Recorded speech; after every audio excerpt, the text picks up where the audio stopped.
오늘은 사실은 아버지 주일이지만 지난 주일 야외 예배 때 제가 분명히 말씀드렸습니다. 야외 예배 한 번으로 아버지 주일을 퉁치겠다고. 그리고 케이크 하나 자르고 제 생일까지도 다 퉁쳤습니다. 그래서 오늘은 아버지 주일이지만 우리가 아버지의 날이지만 오늘은 우리 지난주로 야외 예배로 대신했으니 아버지들 너무 섭섭해하지 마시고 오늘은 그래서 원래 하던 로마서 말씀을 계속해서 보도록 하겠습니다. 자, 오늘 본문 로마서 12장 14절에서 21절을 보면 여러 가지 우리 성도들이 일상적인 삶 속에서 지켜야 될 생활 규범들이 많이 나옵니다. 그런데 이 규범 가운데 한 가지 뚜렷한 큰 주제가 있습니다. 그게 뭔가 하면은 원수에 대한 우리들의 처신 또는 악을 우리들에게 악이 다가올 때 이 악을 어떻게 우리가 성도들이 삶 속에서 이 악을 어떻게 극복해야 될까? 원수나 악 사실 넓게 보면 같은 의미 아닙니까? 그걸 어떻게 우리 성도들이 삶 속에서 우리가 처신해야 되는가? 거기에 대해서 한 세 가지로 얘기해 주고 있습니다. 먼저 제가 그 세 가지를 먼저 간단하게 말씀드리겠습니다. 첫 번째는 이 원수에게 대해서 원수 갚는 것 또는 복수하는 것, 원수 또는 심판하는 것, 이 심판권을 하나님께 맡겨라는 것입니다. 이 첫 번째고요. 두 번째는 그 원수를 저주하지 말고 축복하라는 겁니다. 이게 두 번째고요. 세 번째는 그 원수 또는 그 악에게 지지 말고, 그리고 악을 악으로 갚지 말고, 악에게 지지 말고 선으로 악을 이겨라라는 것입니다. 이 세 가지를 오늘 우리가 같이 한번 생각하면서 정말 우리가 일상적인 삶 속에 피할 수 없는 원수들, 자, 우리 주변에 여러분 삶 속에 원수 한두 명쯤은 다 있지 않나요? 없습니까? 저는 생각하니까 저 사람 또 원수 같기도 하고 악인 같기도 하고, 이게 저의 의지와 상관없이 이 삶 속에서 살아가다 보면은 그런 일에 부닥칠 때가 있습니다. 우리 삶 속에서 이런 원수들, 이런 악이 다가올 때 우리가 성도로서 어떻게 해야 되는가를 한번 보겠습니다. 자, 첫 번째로 먼저 19절을 보겠습니다. 내 사랑하는 자들아, 너희가 친히 원수를 갚지 말고 하나님이 진노하심에 맡기라. 기록되었으되 원수 갚는 것이 내게 있으니 내가 갚으리라고 주께서 말씀하시니라. 자, 첫 번째가 제가 말씀드린 것이 원수 갚는 것을 하나님께 맡겨라 라고 되어 있습니다. 자, 여기에 하나님의 진노하심에 맡기라 되어 있는데요, 이 헬라어 원뜻을 풀어서 제가 설명하면요, 그 진노의 자리, 그러니까 원수 때문에 우리가 분노하지 않습니까? 화를 내지 않습니까? 진노하지 않습니까? 우리가, 그러니까 우리 삶 속에 있는 그 분노, 원수로 인한 분노의 자리, 그 플레이스, 영어로 플레이스, 그 자리를 하나님께 주라는 겁니다. 하나님께 드리라는 것입니다. 원뜻은 원수 때문에 우리 속에 분노가 생기고 막 악한 감정이 생기는 것은, 이거는 우리 안에서 우리에게 발생한 일이지만 이거는 우리의 것이 아니고 하나님께 드려야 될 하나님의 자리라는 것입니다. 그래서 어떻게 보면은 원수를 우리가 직접 심판하겠다, 원수에게서 내가 분노해서 내가 보복하겠다, 그거는 하나님이 가져야 될 자리를 우리가 사실은 대신 차지하는 그런 모양이 되는 것입니다. 어떻게 보면 굉장히 위험한 일입니다. 이게 하나님의 자리를 하나님께서 원수를 심판하는 자리에 하나님께서 앉으셔야 되는 그 자리에, 이 사람은 이 일은 내 원수니까 내가 이 자리에 앉아서 내가 원수를 갚겠소, 내가 심판하겠소, 그러면서 하나님의 자리를 내가 빼앗는 그런 형국이 되는 겁니다. 그래서 이 사도 바울은 이미 이런 말은 구약 성경에서 해왔던 겁니다. 그래서 사도 바울이 구약 성경을 인용해서 말하기를 네 원수 갚는 것을 네가 하지 말고 그건 하나님께 드려라. 그러면 가장 공정하신, 가장 온전하신 하나님께서 그 원수를 하나님의 때에 하나님의 방법으로 적절하게 심판하실 것이라는 겁니다. 그래서 우리는 원수의 자리를 우리가 쥐고 있지 않고 하나님께 하나님께 드려야 됩니다. 그래야 그 원수 때문에 파괴되어지고 무너지는 우리의 삶이 그때부터 회복되어집니다.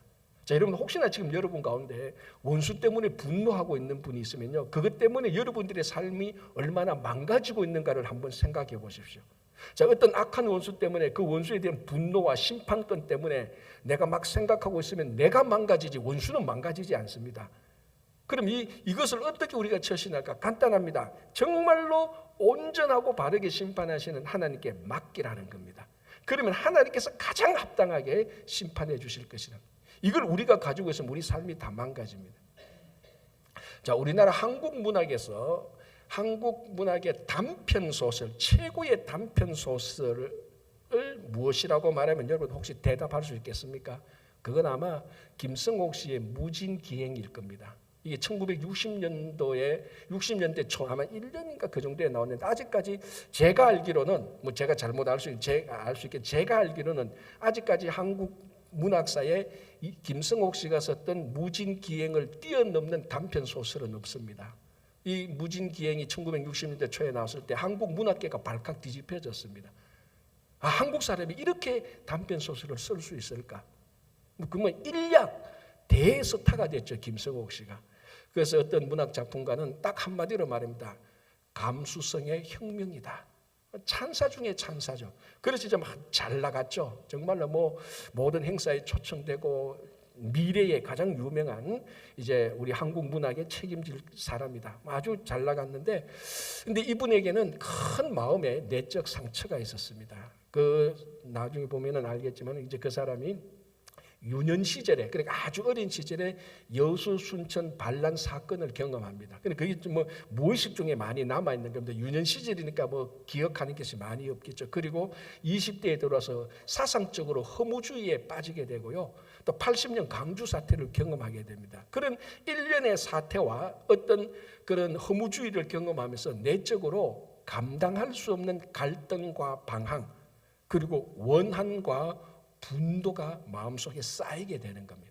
자, 그러면서 그 내적으로는 트라우마가 계속 있고 그걸 지금 해결하지 못한데 외부적으로는 막 찬사를 받으니까 이 외부적으로 받는 찬사와 내적 이 갈등과 아픔과 원한과 분노가 일치하지 못하는 겁니다. 그러니까 매일 괴로운 겁니다. 너무너무 힘들어서 이 삶이 너무 힘들어서 마음속에 있는 원한과 분노와 이것을 견디지 못해서 결국 자살을 시도합니다. 망치로 자기 머리를 쳐서 자살을 시도했는데 이게 자살은 되지 않고 자살 미수로 끝나죠.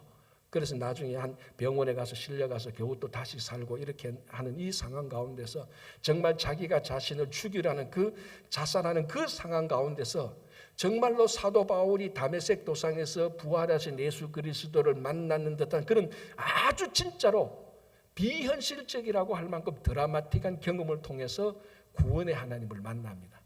이제 김성옥 씨가 이제 자기가 이 구원의 하나님을 만나기 전에 너무 괴로워서 사실은 한국 문학에서 절필선언을 하고 더 이상 작품을 안 쓰는 그런 경우까지도 가게 됩니다. 자, 이제 이 김성옥 씨가 그 구원의 하나님을 만나고 1980년대에 어느 조그만 교회에서 간증을 합니다. 자기가 하나님을 만난 그 간증했던 그 자리에 있었던 한 또 유명한 사람이 그 간증을 적었던 기록의 일부가 있습니다. 제가 그날 이 김성옥 씨가 자살까지 해가면서 힘들어서 삶을 포기했을 때 어떻게 하나님을 만났는가 그 간증의 일부를 제가 한번 읽어드릴게요. 한번 들어보시기 바랍니다. 어느 날 울다가 잠이 들었다. 새벽 2시쯤이었다고 생각되는데 어떤 기척에 눈을 뜨니 칠흑 같은 어둠 속에서 내게로 다가오는 하얀 손이 보였다. 그 손은 빛이 나고 미려했다. 문득 참 잘생긴 손이로구나. 손이 생기려면 저 정도는 생겨야지 하고 생각했다. 그 손이 나를 쓰다듬어 주었다. 말할 수 없이 편안하고 포근했다. 누구야? 벌떡 일어나서 그 손을 잡으려 했으나 닿은 촉감이 없었다. 허공 속에서 하나님이다 라는 음성이 들려왔다. 그때 나는 하나님이 인간의 음성으로 말할 수 있는가라는 고등학교 2학년 때부터 가졌던 의문이 서러러 풀려갔다. 그와 함께 성경 속의 모든 기적들이 놀랍게도 순식간에 모든 사실로 믿어져 버렸다. 동틀 때까지 감격에 눈물이 쏟아졌다. 아침 늦게 다시 자다 깼는데 너의 모든 짐을 내게 맡겨라. 심판은 내가 한다. 라는 음성이 또 들렸다. 그 이후로도 몇 번 신비한 체험으로 계속되었다. 자, 이 간증에서 우리가 생각할 게 참 몇 가지가 있습니다. 그래서 그걸 다 생각하지 말고 오늘 사도 바울이 했던 이 이 원수 갚는 것을 하나님께 맡기라는 이 주제에 맞춰서 보면 마지막 문장에 그 새벽 2시의 신비한 체험, 정말 사도 바울의 다메섹 도상에 비견할 수 있는 신비한 드라마틱한 체험을 기억하면서 또 자다가 깼다가 아침에 마지막으로 하나님께 듣는 음성이 이것입니다. 너의 모든 짐을 내게 맡겨라. 심판은 내가 한다. 그때부터 이 가슴 속에 엉어리진 게 확 풀리기 시작합니다.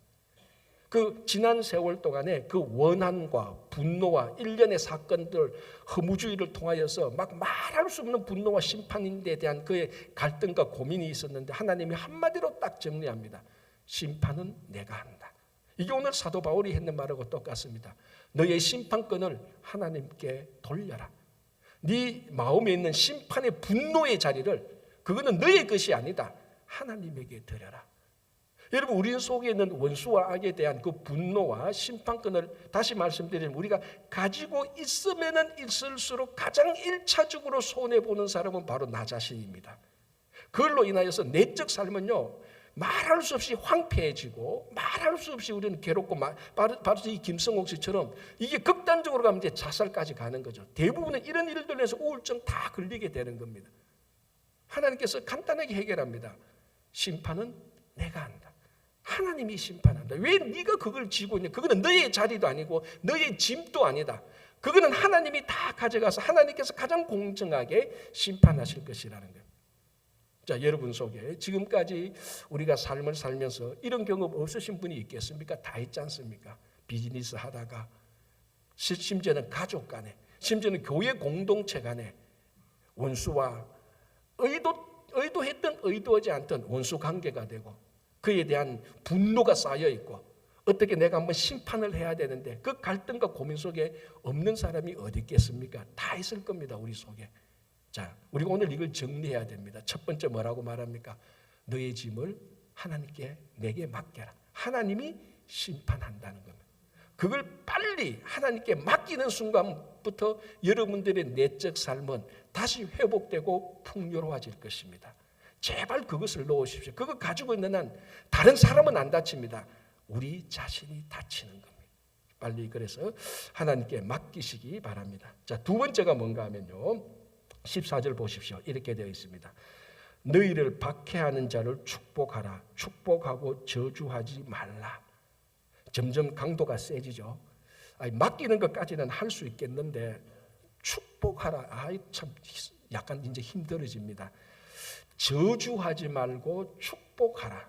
자, 이게 일상적인 세상의 삶은 원수에 대해서 저주를 해야 속이 후련합니다. 저도 그 마음 압니다. 저도 목회하면서 살다 보니까 왜 그런 일이 안 당했으면, 여러분들 일상적인 삶 속에 직장생활, 비즈니스에서 왜 이런 일이 없었고 왜 지금도 저주의 대상이 있지 않습니까? 그죠?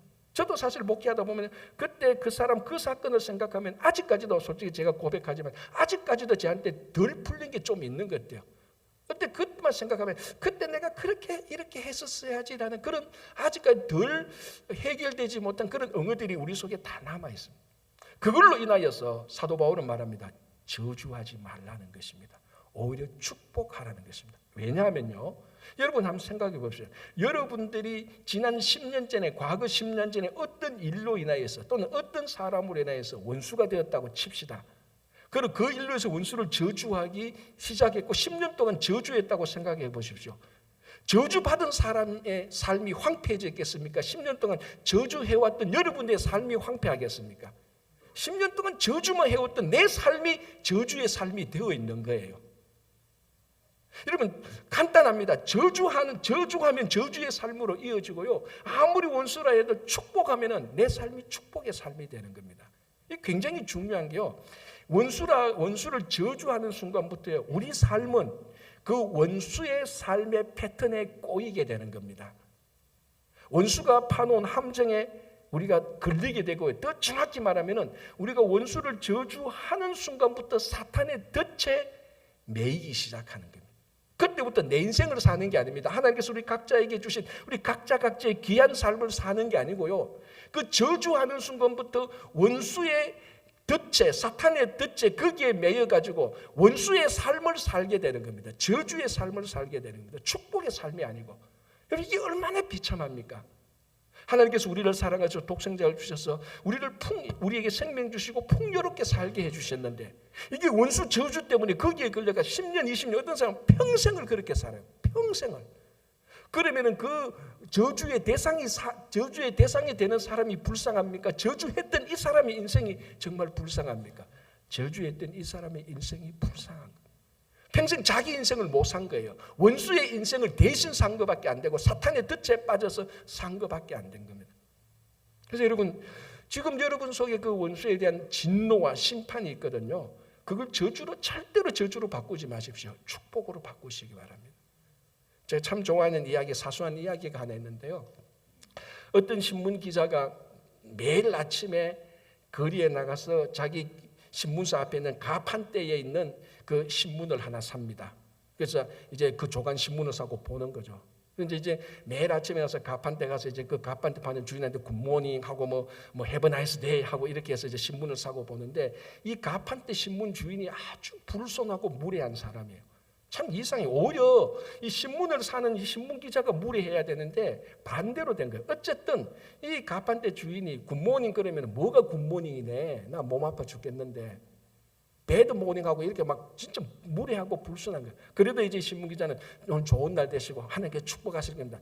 니나 좋은 날 돼. 축복은 무슨 축복받은 내 인생이 이렇게 이제 그런 식으로 늘 진짜 불손하고 무례하기 짝이 없는 그런 가판대 주인이 있었는데, 그럼에도 불구하고 이 신문 기자는 매일 아침에 가서 친절하게 인사하고 신문을 사는 겁니다.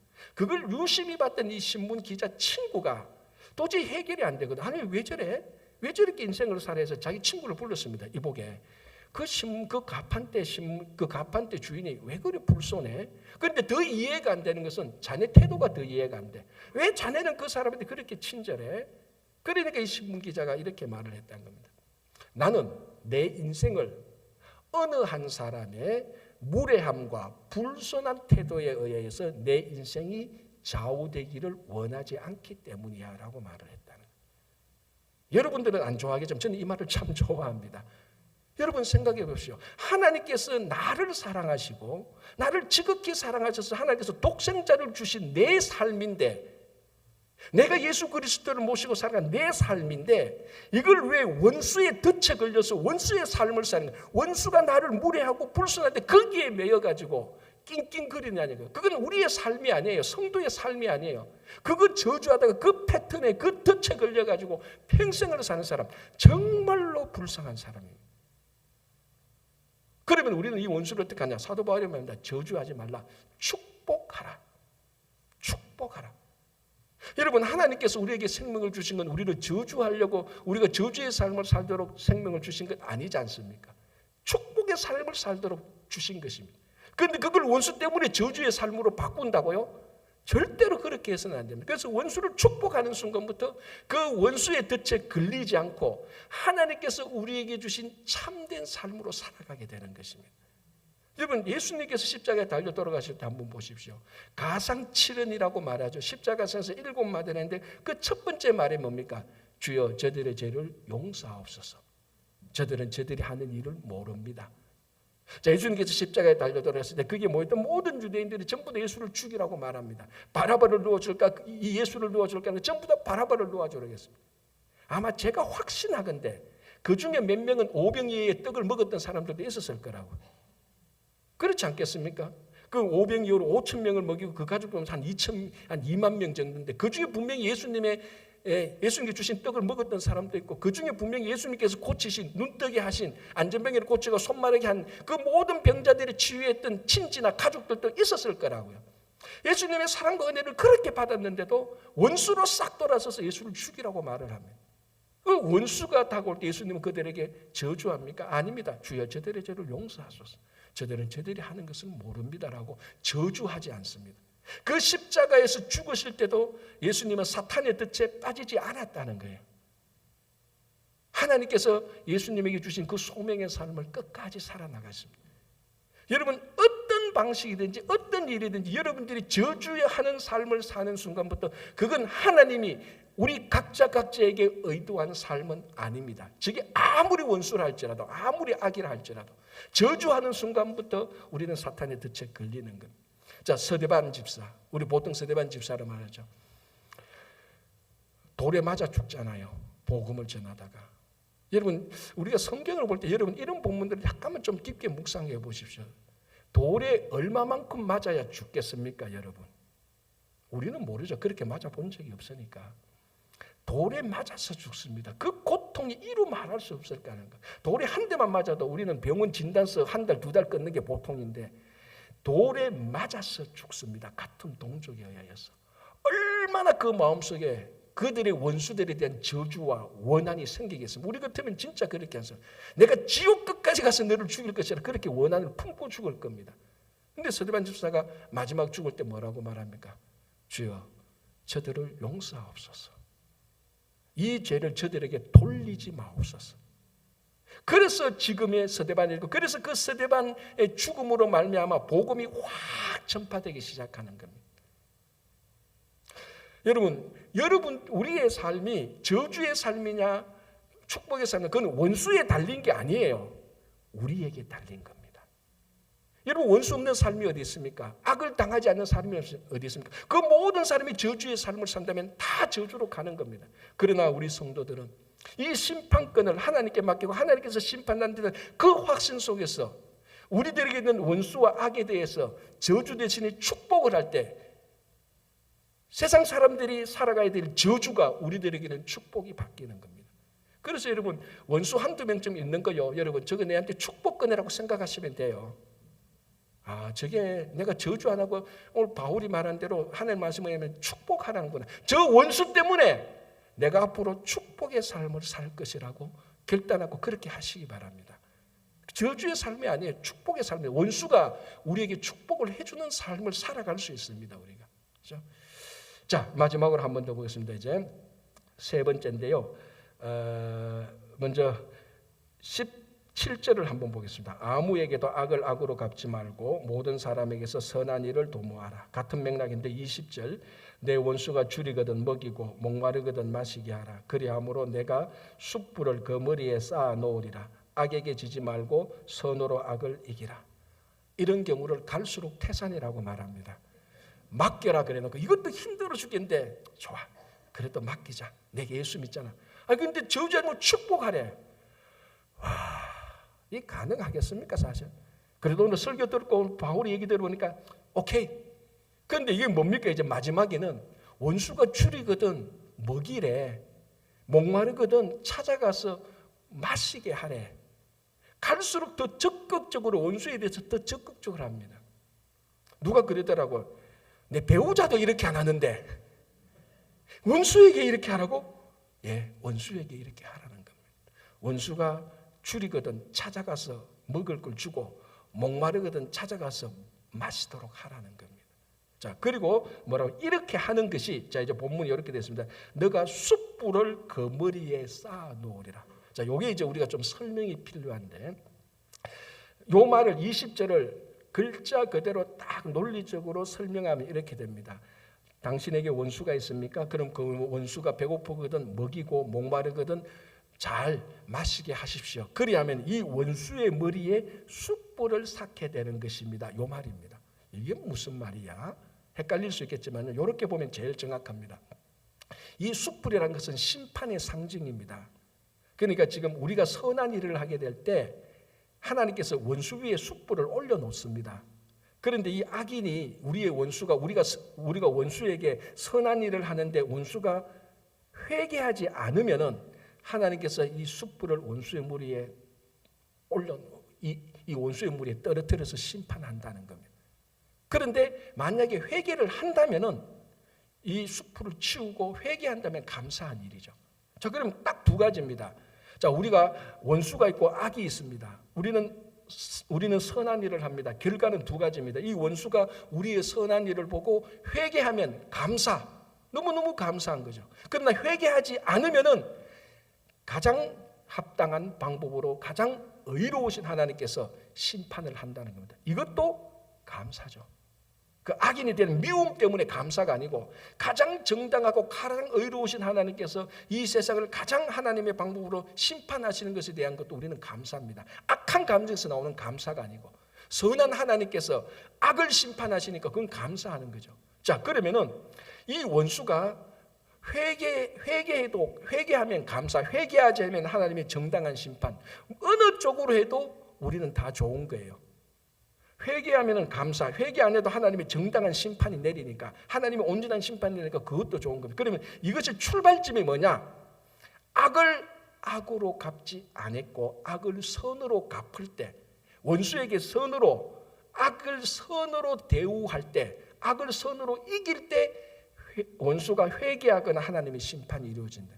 이 두 가지 결과의 단초가 뭐냐? 우리가 악을 악으로 갚지 않고 선으로 갚을 때 이루어진다는 거예요. 자, 그러면은 하나 더 생각. 악을 악으로 갚으면 어떻게 됩니까? 여기는 더 큰 악이 생깁니다. 여러분, 악을 악으로 갚으면은, 목사님 그거 세상적으로 복수하는 것 아닙니까? 맞습니다. 복수하는 게 되지요. 그러나 반드시 악을 악으로 갚으면 복수로 끝나는 게 아닙니다. 그 자리에는 그 이전의 악보다 훨씬 더 흉측한 괴물과 같은 악이 탄생합니다. 그래서 악을 악으로 갚으면 계속해서 이 악이 확대 재생산되는 겁니다. 첫 번째 악을 악으로 갚지 않아야, 선으로 갚아야 그게 정리가 되는데, 악을 악으로 갚으면 계속해서 악의 사이클이 반복되어서 상상할 수 없는 악이 이루어지는 것입니다. 미국 범죄사를 보면요, 20세기 그 범죄인들 가운데 아주 유명한 범죄인들이 몇 사람 있습니다. 다 연쇄 살인범이죠. 그 중에 이제 20세기 초, 19세기 말과 20세기 초 그 부분에 아주 유명한 연쇄 살인범이 있는데, 그 사람의 이름이 칼 펜제렘이라는 사람입니다. 여러분 뭐 인터넷에서 찾아보고 책을 찾아보면 알겠지만, 이 칼 펜제렘이라는 사람인데 미네소타에서 태어났는데 아버지가 가족을 버려두고 일찌감치 집을 나가버려요. 근데 어머니가 있는데 이 어머니도 자기 그 자녀들을 소외시키고 약간만 자기 마음에 안 들면 계속해서 체벌하는 겁니다. 그리고 이 펜제렘의 형들이 또 집에서 이 펜제렘을 막 폭행을 하는 거예요. 그러니까 이 펜제렘이 집에서 어머니, 아버지, 형들로부터 정당한 대우를 받지 않고 말할 수 없는 상처를 받게 됩니다. 그러니까 이 어린이가 이제 밖에 나가서 좀도둑을 하는 거죠. 동네 애들을 괴롭히기도 하고 물건도 훔치기도 하고 아주 그 사소한 범죄로 인해서 소년원에 가게 됩니다. 이때 나이가 10살이에요. 근데 소년원에 가게해서 말할 수 없는 학대를 받게 되고 거기서 성폭행을 당하게 됩니다. 그래서 소년원에 나오게 됩니다. 소년원에 나오면서 이제 더 큰 나쁜 일을 저지르는 거죠. 방화, 강도, 폭행, 강간, 절도, 살인. 사람이, 그러니까 우리가 범죄 리스트를 쭉 내보면은 거기에 안 한 게 없을 정도로 끔찍한 범죄를 저지르게 되는데 20명의 연쇄 살인범, 그리고 1000명을 강간합니다. 이 상상이 안 되죠. 또 이게 성적으로 왜곡되어서 양성의 자가 되는 겁니다. 그래서 1928년도 체포되어서 1928년도 종신형을 선고받는데, 이 종신형을 선고받은 감옥에서 또 간수를 또 죽여요. 그래서 21명을 죽이고 1930년도에 결국은 사형을 당하게 되는 겁니다. 자, 이런 끔찍한 칼 펜제렘을 보면서 이제 범죄학에서 어떻게 해서 우리 사회가, 미국 사회가 이런 괴물을 우리가 만들어내느냐 연구를 하게 됩니다. 아니, 우리 사회가 도대체 어떻게 나쁜 사회에 이런 말할 수 없는 악인이 탄생됐나. 사실 제가 뭐 간단하게 말해서 그랬지만 자료를 찾아보면요, 정말로 끔찍한, 이 사람이 아니에요. 괴물이에요. 진짜 괴물이에요. 그리고 모든 책임을 다 자기한테 돌리지 않고 다른 사람한테 돌립니다. 그래서 한 연구가 쭉 읽어보니까 눈에 딱 띄는 연구가 있는데 그게 뭔가 하면요, 이런 연구입니다. 이 칼 펜제렘은 자기가 어릴 때 받은 상처를 원한을 품고 복수하는 것에서부터 이 일이 시작되었다. 그렇게 어떤 한 사람이 분석을 했습니다. 굉장히 정확한 분석이죠. 왜? 자기가 상처를 당했습니다. 가족에게도 상처당하고 소년원에서 말할 수 없는 아픔을 당했는데 이거를 복수하기 시작하는 겁니다. 그래서 급잡을 수 없을 정도로 확대 재생산되는 거죠. 뭡니까? 자기가 당했던 악을 어떻게 갚았습니까? 악을 악으로 갚은 겁니다. 네가 나를 폭행해서 나도 폭행할 거야. 네가 나를 강간해서 좋아, 나도 할 거야. 왜? 이건 내 책임이 아니야. 사회 책임이야. 그래서 나는 똑같이 보복해 줄 거야. 악을 당했으니까 나도 악으로 갚아줄 거야. 그러니까 악을 악으로 갚을 때 사람이 상상할 수 없는 악인과 괴물과 같은 악인이 나오는 거예요. 그래서 우리가 악을 선으로 갚지 않고 악을 악으로 갚게 될 때 복수를 해서 일단락 되어지는 게 아니고 그때부터 더 큰 악이 우리 사회에, 우리 공동체에 싹 트기 시작하고 그걸 급잡지 못하면 누군가가 중간에서 선으로 갚지 않으면 상상할 수 없는 악한 공동체, 악한 괴물이 나오는 겁니다. 그러나 우리가 악을 선으로 갚으면 이건 또 말할 수 없는 축복이 되는 겁니다. 자, 우리가 가장 잘 알 수 있는 다윗과 사울을 보십시오. 사울이 귀신들을 했을 때 다윗이 악기로 하나님을 찬양해서 사울의 악한 영을 쫓아냅니다. 그리고 골리앗, 이 블레셋 사람 골리앗이 막 쳐들어왔을 때 다윗이 골리앗을 물리침으로써 블레셋의 손으로부터 이스라엘을 구원해냅니다. 우리 다윗 사울 얘기 잘하니까 제가 자세하게 얘기 안 해도 되잖아요. 몇 가지 포인트만 말하면 이거 아닙니까? 그때부터 사울은 본격적으로 다윗을 죽이기 시작하지 않습니까? 집에 있을 때 다윗을 죽이려고 창을 진짜로 죽이려고 던집니다. 몇 번이나 피해 다녔죠. 이걸 보면은 사울은 다윗의 선을 악으로 갚는 사람이었습니다. 그래서 계속해서 다윗을 죽이려고 하죠. 블레셋 사람의 손을 빌어서 죽이려고 블레셋 사람의 표피를 100개 가져오라. 그렇게 또 주문해서 안 가져오니까 또 죽이려고 하고 그래서 블레셋 사람의 그 손을 빌어서 죽이려고 하고 그래서 이 다윗이 도망가다 가드 사람 땅으로 이방 땅에 가서 미친 척하고 침을 흘리면서 겨우 생존하지 않습니까? 자, 결정적인 장면은 뭡니까? 엔게디 광야 사건 아닙니까? 다윗이 그 군사들에게 엔게디 광야 가서 엔게디 동굴에 숨어 있는데 이 다윗을 잡으러 온 사울이 그것도 모르고 엔게디 동굴에 와서 볼일을 볼 때 이 다윗의 군사들이 다윗과 함께 했던 사람들이 다윗을 죽이시자 사울을 죽이시오. 이건 하나님이 주신 기회입니다라고 말합니다. 그때도 다윗은 절대로 죽이지 않고 사울의 옷자락만 살짝 뺐는데 이때도 양심의 찔림을 받았어요. 자기 원수의 옷자락을 살짝 빼는데도 어떻게 내가 하나님께 기름 부으신 바를 내가 옷자락을 뺄 그럼에도 불구하고 양심의 고통을 받고 옷자락을 뺍니다. 그래서 이 사울이 동굴에서 나갔을 때 멀찍이 나갔을 때 말하지 않습니까? 왕이시여 여기 당신의 옷자락이 있습니다. 내가 오늘 당신을 죽일 수 있었는데도 하나님이 기름 부으신 바를 내가 죽지 못했습니다. 이제 왕이시여 제발 나를 그만 쫓아오십시오. 그렇게 부탁을 하냐. 그러니까 사울이 그 당시에는 감동을 받습니다. 야, 너가 오늘 나를 죽일 수 있었는데도 너가 나를 살려주는 거야. 다윗아, 넌 정말 좋은 사람이다. 내가 너를 이제 쫓지 않겠다. 그 순간에는 그렇게 감동받고 얘기해놓고 또 얼마 가면 또 사울이 다윗을 추적하기 시작합니다. 그래서 한 번은 다윗이 10광야에 있을 때 사울에게 밀고가 들어오죠. 이 다윗과 그 사람들이 광야에 있다. 그래서 그 밀고를 받았던 사울이 군사 3,000명을 데리고 무장한 군사 3,000명을 데리고 다윗을 잡으러 10광야로 들어옵니다. 그래서 다윗이 있다고 추정되는 그 장소에 하룻밤 자려고 그 맞은편에 진영을 치고 거기서 하룻밤 자죠. 그때 다윗과 아비새가 몰래 밤에 기습을 하지 않습니까? 기습을 해서 와서 보니까 다 자고 있습니다. 사울이 바로 자기 앞에서 자고 있습니다. 아비새가 말하지 않습니까? 하나님이 주신 두 번째 또 기회입니다. 우리말로 하면 좀 해석하면 이랬죠. 전번에 사울을 안 죽였더니 우리가 얼마나 고생했습니까? 지금 안 죽으면 평생 고생입니다. 왕이시여 죽이십시오. 하나님이 주신 기회입니다. 어쩌면 진짜 그게 하나님이 주신 기회일 수도 있었을 겁니다. 그 악을 해결하기 위해서.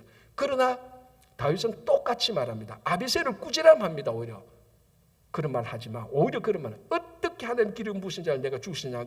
창과 물병만 살짝 가져옵니다. 그리고 반대편 진영에 가서 그 다음날 아침에 말하지 않습니까? 왕이시여 내가 오늘도 당신을 죽일 수 있는데 죽이지 않고 살렸습니다. 여기 창과 물병이 있습니다. 자, 이 보십시오. 이 다윗은 사울이 그토록 악을 행해도 악을 악으로 갚지 않습니다. 선으로 대우하죠. 자, 결과가 어떻습니까? 하나님께서 사울을 어떻게 처리합니까? 블레셋 사람들이 들어왔을 때 그 군사 하나가 사울에게 활을 쏘고 활을 맞던 사울이 쓰러져서 결국은 자기가 자살해서 죽는 겁니다. 처음에 말씀드린 것처럼 하나님의 공정하고 온전한 심판이 다윗의 원수에게 하나님께서 처리해 주시는 거죠. 만약에 다윗이 거기서 악을 악으로 갚았다면 다윗은 절대로 오늘날의 다윗이 될 수 없습니다. 고작 잘해야 제2의 사울에 불과할 것입니다. 자, 제2의 사울이 있다는 것을 뭘 전제합니까? 제3의 사울이 나오는 겁니다. 제3의 사울이 나온 것은 제4의 사울이죠. 그럼 그 나라는요 다윗 왕국이 아니고 사울의 왕국으로 가버립니다. 다윗이 악을 악으로 갚았다면 그 이스라엘은 사울의 왕국으로 갔다고요. 그러나 다윗이 악을 선으로 갚았을 때 지금 또 가장 이스라엘 백성들이 이상 국가를 여기는 다윗 왕국이 된 겁니다. 성경에서 가장 완벽하지는 않지만 그래도 성경 전체를 통해서 한 국가가 하나님 보시기에 가장 합당한 나라가 된 것은 다윗 왕국입니다. 그래서 이스라엘 국기에 다윗의 별을 그려놓고 자기들은 오매불망 다윗 하는 것 아닙니까? 만약에 다윗이 악을 악으로 갚았다면 사울에 불과한 겁니다. 그런데 다윗이 악을 선으로 갚았기 때문에 하나님이 지금의 이 다윗으로 하나님께서 세우신 것입니다. 여러분 다시 한번 우리 주변에 우리 각자의 삶에는 이 악의 문제, 원수의 문제 어떻게 하시겠습니까? 하나님은 바울을 통해서 말합니다. 하나님의 절대적인 권한에 맡겨라. 그 심판권은 우리의 자리가 아닙니다. 하나님의 자리입니다. 하나님께 맡기십시오. 여러분 저주하지 마십시오. 저주하는 순간 여러분 평생은 사탄의 덫에 걸리고 우리에게 주신 삶을 사는 게 아닙니다. 원수의 삶을 대신 사는 불쌍한 삶이 됩니다. 축복하시고 축복의 삶을 바꾸시기 바랍니다. 원수의 저주를 우리 삶의 축복으로 전화위복하시기 바랍니다. 여러분 지금 있는 모든 악을 우리 손에서 다 끊으시기 바랍니다. 어떻게? 선으로. 그 선으로 대할 때에 하나님께서 다시 한번 우리들에게 여러분 가정이 다윗과 왕국과 같은 하나님의 나라가 되고 교회가 하나님의 나라가 되는 것입니다. 그래서 어떤 일이 있어도 저주하지 말고 어떤 일이 있어도 악을 악으로 갚지 마시고 축복의 삶을 사시고 하나님 나라의 자녀로 모든 악을 선으로 사십시오. 기도하시고 성령으로 인도하심을 보면 반드시 하나님께서 여러분들을 그렇게 인도해 주실 것입니다. 기도하겠습니다. 하나님 감사합니다.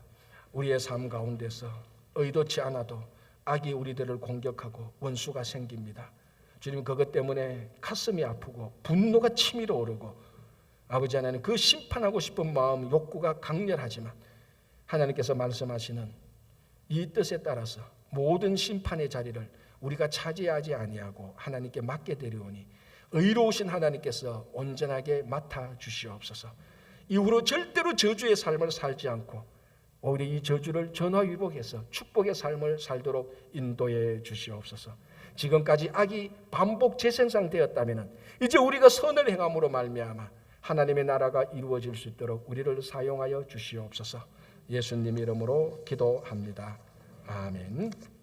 309장 찬송하겠습니다.